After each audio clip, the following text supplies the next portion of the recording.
Mr. JD Vance.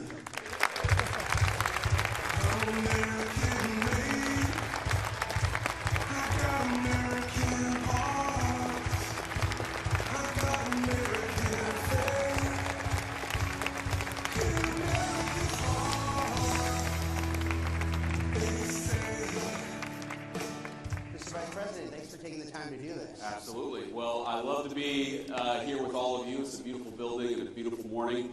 I always joke with Matt, but it's actually not a joke. I'm being dead serious, that this is the most well-sourced journalist in Washington, D.C. And if you remember maybe 6 months ago, maybe it was actually a year and a half ago, when there was this big conversation in the Washington Post about what do we do to actually get in touch with the other half of America? How do we actually make our journalism more appealing to the half of the country that doesn't agree with far-left politics? And I think I texted Jeff Bezos and I said, if you're really serious about this, you should just hire Matt Boyle and make him run your entire political reporting shop. Now, Larry Soloff, I'm sure, is pissed off at me for that suggestion, but unfortunately for the Washington Post, they did not take my advice. So I'm proud to be here with Matt Boyle and Breitbart, and thanks for everything you guys do. All right, so Mr. Vice President, the big news this morning is new jobs numbers blew away expectations. Huge. From the September numbers, so these were delayed because of the government shutdown. More than double, 119,000 new jobs, and then also there's some interesting stuff in the wages numbers there as well that shows wages on the rise. Your thoughts on the jobs numbers? Okay, so a huge jobs report, and I assume the market is going crazy right now, probably just opened, because what this shows is that the Trump economic policies are actually working. And you've got 119,000 new jobs. Economists thought that we would have about 50,000 new jobs, but that's actually just a headline number. If you look below the surface, I think the numbers are actually better. So number one, wages continue to way outpace inflation. If you go back to the 3 years of the Biden administration, the average American worker actually lost about $3,000 of take-home pay. In the first 10 months of the Trump economy, we've increased take-home pay by about $1,200, adjusting for inflation. So that's a huge, huge thing, and this jobs report confirms that. You have the number of manufacturing hours worked in the economy is actually going up. You see the private sector is really driving this economic growth and is driving the job creation. And this is really important, I know, to you, Matt, but really to me, and it's that we are seeing the job growth go to native-born American citizens. And what happened under the Biden administration is, to the extent there was any job growth at all, if you looked at the data, almost all of the net job creation in the United States under the Biden administration went to the foreign-born. Now, of course, some of those people are legal immigrants to the United States, but that means that a lot of the job creation was actually going to illegal aliens who shouldn't have been in our country. The best thing that you can say about the Trump economy is that American jobs are going to American workers for a change, and that's the thing that I'm proudest about with these numbers. Right. So now, another big story is that last night President Trump announced that tomorrow he's going to be hosting a meeting with the New York City Mayor-elect Zohran Mamdani. He calls him communist. I might have not wrong about that. But anyway, point is that the Mamdani's rise can be attributed to his, everybody's, the new buzzword, if you will, is affordability. Sure. Right? So how do we, people out there feel like they're, the economic situation isn't that great. Look, we're 10 months to the day here since the inauguration. But they want to see more. They want to see more action. We've seen a lot of steps you guys have taken. A lot of people are putting a lot of faith in what Secretary Besson is saying, that the first half of next year the economy is going to boom because of the policies you guys have enacted. What's your message to those out there who feel like they haven't seen that gain? Yeah, well, first, Matt, the government shutdown didn't help, to be clear. And I do think that actually pumped the brakes a little bit on all the great economic news that we were seeing. And look, the Democrats, our attitude was, why are the Democrats doing this? They're the party of government. Why are they shutting down the government? For 10 years, they said to shut down the government is an act of economic terrorism on the United States. And it's sort of a question that answers itself, because I think that they were so worried about what the Trump administration is doing that they were willing to blow the whole thing up, hold a gun to the head of the American economy in order to get what they want. And that's going to cause a little bit of damage, but I think it'll be ultimately very, very minor, because we were able to get the shutdown wrapped up.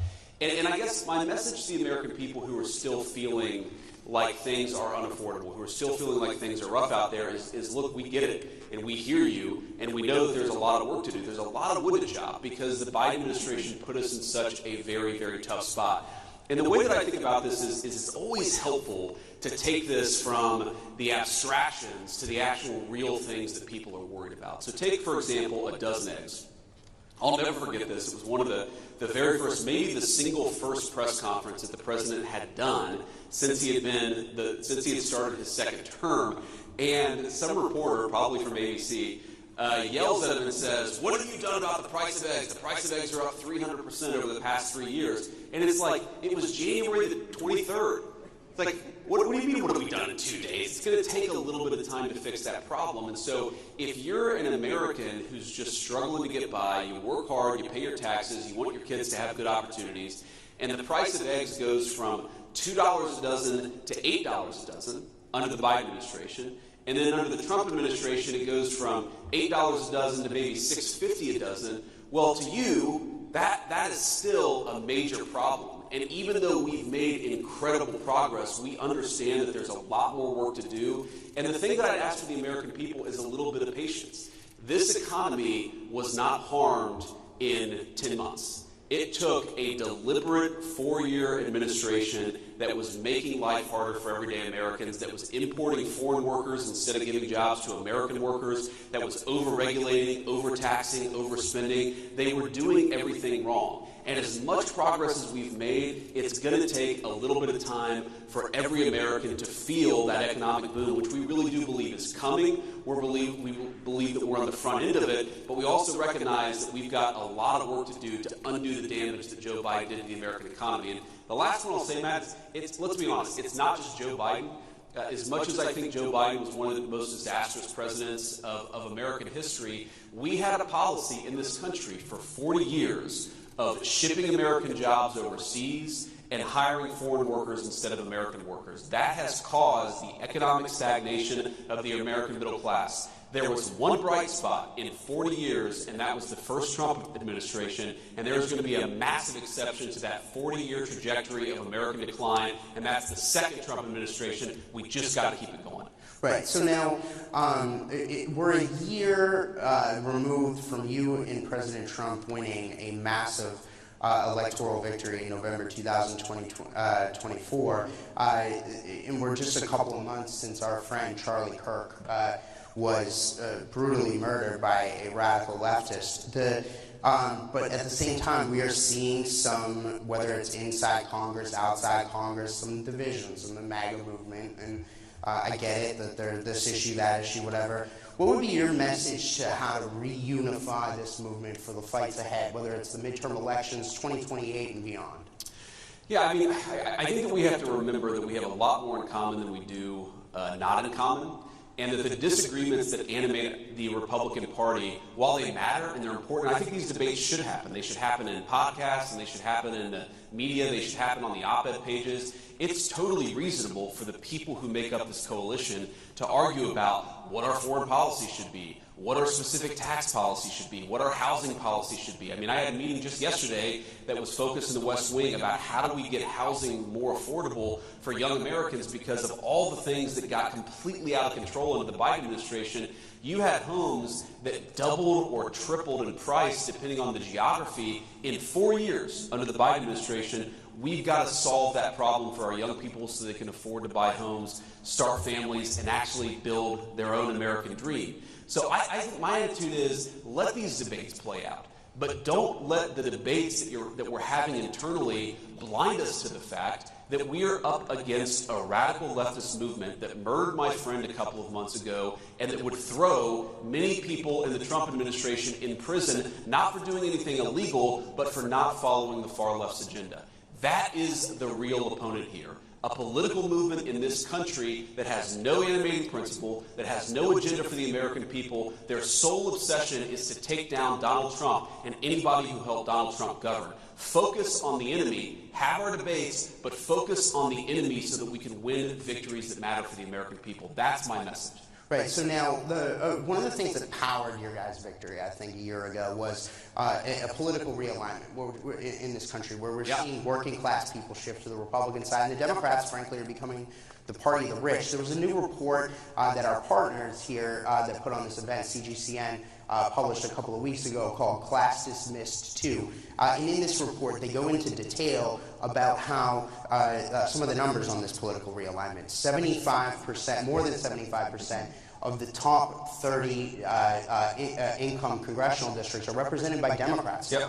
That's a totally new thing. The last 3 presidential elections, the Democrats counties were represented more than 60%, in the case of the 2020 election, more than 70% of aggregate GDP in this country. President Trump won counties 30-something% in each of those elections. So your thoughts on what we're seeing now with this political realignment from those statistics? So let me say a few things, Matt. So first of all, I think that part of what you see as division in the Republican Party is a consequence of this realignment. We have a new governing coalition. We have a new political coalition. We have people who didn't used to vote Republican, and frankly, they have different preferences sometimes on certain issues than maybe the Ronald Reagan or George W. Bush Republican Party did. I think the Donald Trump Party is a fundamentally new phenomenon in American politics. I think that it can govern the country successfully for the next generation. But some of those divisions you talk about are just a natural outgrowth of the fact that we've got a lot of working class voters who frankly don't care what was Republican orthodoxy 25 years ago, and so they're pushing the party in a different direction. And again, I think that debate is natural and normal, and it's something that we should frankly lean into, recognizing that the far left is really the problem we have to confront in this country. The second thing that I'll say about it, Matt, is I think it's a great thing. You know, and I'm biased. Obviously, I grew up in a working class family. I was raised by the kind of people who were blue dog Democrats, socially conservative Democrats in the 80s and 90s, and have turned hard towards Donald Trump's Republican Party. These are the people who built America's greatest icons, who built America's greatest buildings, who drive our food into the grocery store every day. They are the human beings who actually make this country run.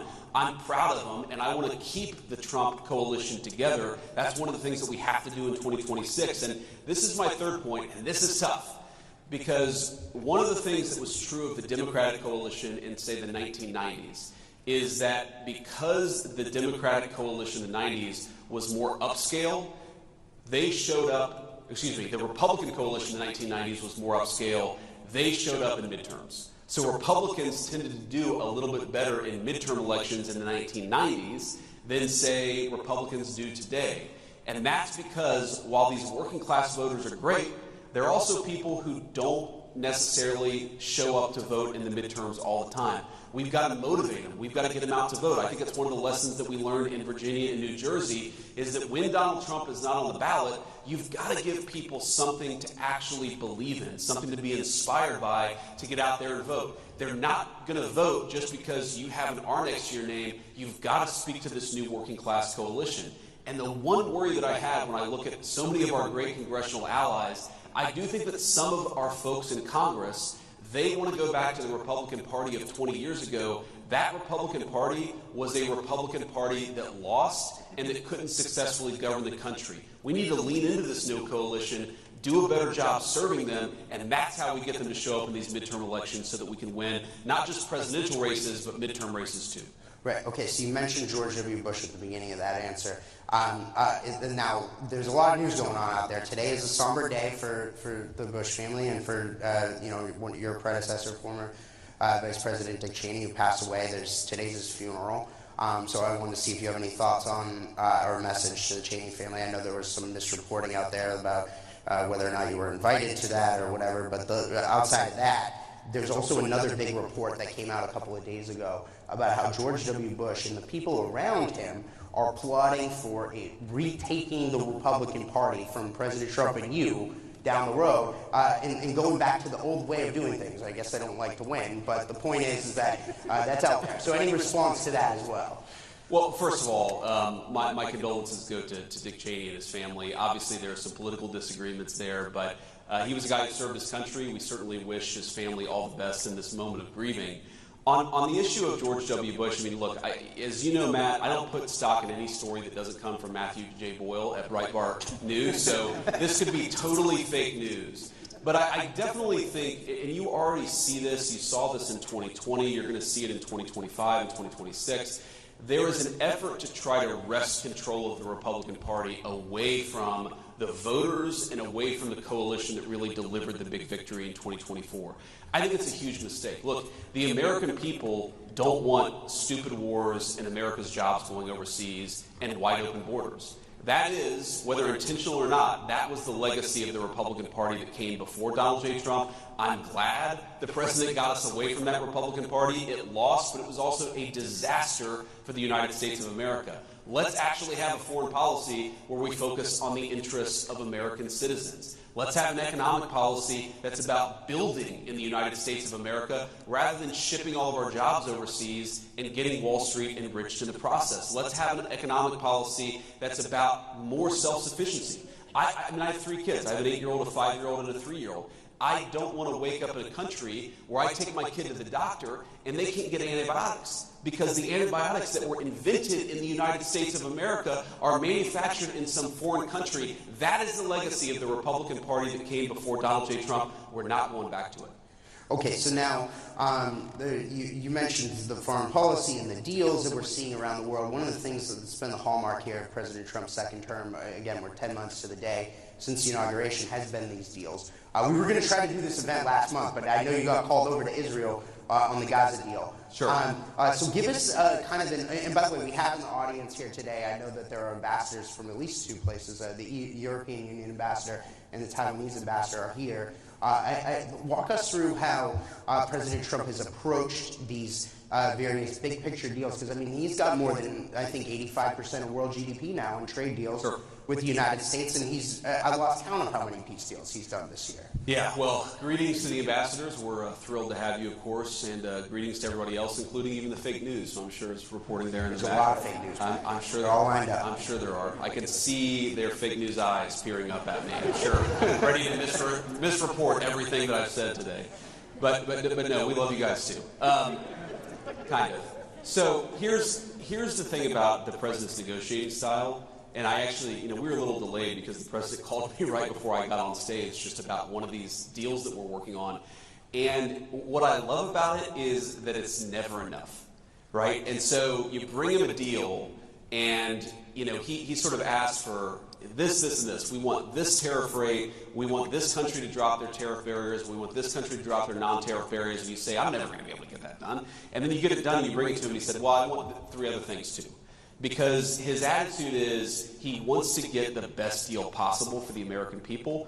And for too long we had trade negotiators that so believed in the fake idea of free trade over fair trade that they were willing to sell American workers down the river without actually negotiating on the interests of American workers. And so whether it's with China or India or any of the countries that we struck deals, the basic principle is we want Americans to have better access to their markets. We believe in our workers. We think that we have the best products in the world. We want to be able to sell them everywhere. That's number 1. Number 2, we don't want foreign products to undercut the wages of American workers. We're actually going to protect our markets, protect our important industries, and that's a very important part of the Trump trade plan.